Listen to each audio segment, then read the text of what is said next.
So, you just started a new survival world and you're not sure how to begin building your starter house? Well, after this video, you will learn what the fundamentals of building a starter house are and what you need to keep in mind when designing one. Without further ado, let's begin. For the concept of this starter house, I actually looked across FWIP's community Discord server in order to find some inspiration from other builders. This is another strategy for finding a concept that I failed to mention in my last video. That's how I found this build made by Simon, and I used a very similar color palette on my own build. Other builders are some of the best places to be inspired, but you need to be careful not to straight up plagiarize their work. When taking inspiration from others, a builder, or just an artist, it's important to credit the original creator. With that, let's get on with building.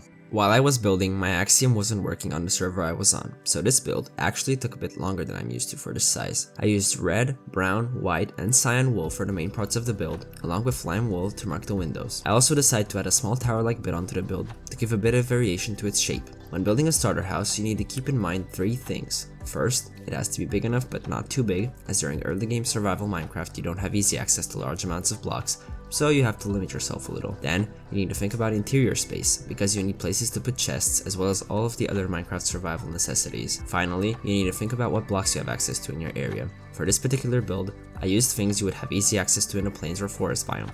Well, except maybe for the mangrove wood, but you could substitute that with oak. It just wouldn't look as good. If you want me to make more videos about starter houses in different biomes, then don't hesitate to leave a comment down below, and I'll see about making them in the future.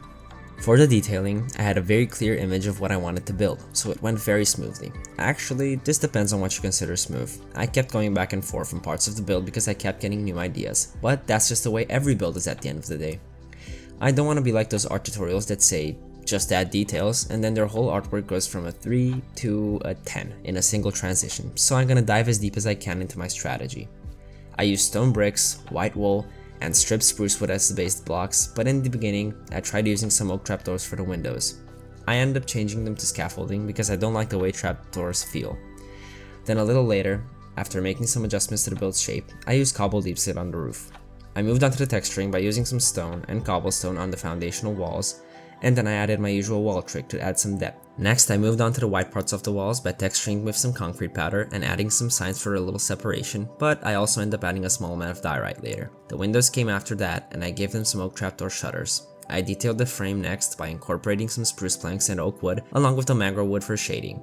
I colored the roof using a simple deep slate gradient, which I really love. I messed around with some deep slate walls that ended up staying in the final build as well, and I added 2 chimneys sticking out of the roof with a simple tough block combo and a campfire with some signs on the side. This is a very similar design to what I had on my last build, but in the next videos, I'll show you a different chimney style too. I then used some tuff to shade the stone part of the build, and I decided a small horse pin would work very nicely for a starter house, so you'd be prepared for finding your first saddle in the game. I made it using a simple spruce overhang using trapdoors and slabs, along with some fences and hay bales for detail. Now, we're coming close to the end of the build, with the final touches like some barrels on the wooden pillars, some more signs to complete the wall's look, window awnings using copper slabs, even though it might not be very easy to acquire enough honeycomb at the start of the game to wax all of them, but it's fine, you can just substitute them with something else. Of course, I couldn't forget adding some spruce leaves along the sides of the build to add life to the whole thing. You can probably tell they're my favorites. I just love their darker tone compared to the other leaves you can get in the game. And now, our starter house design is officially done. I appreciate you watching my video. The response on the first video was honestly amazing, and I didn't even expect it to go so well.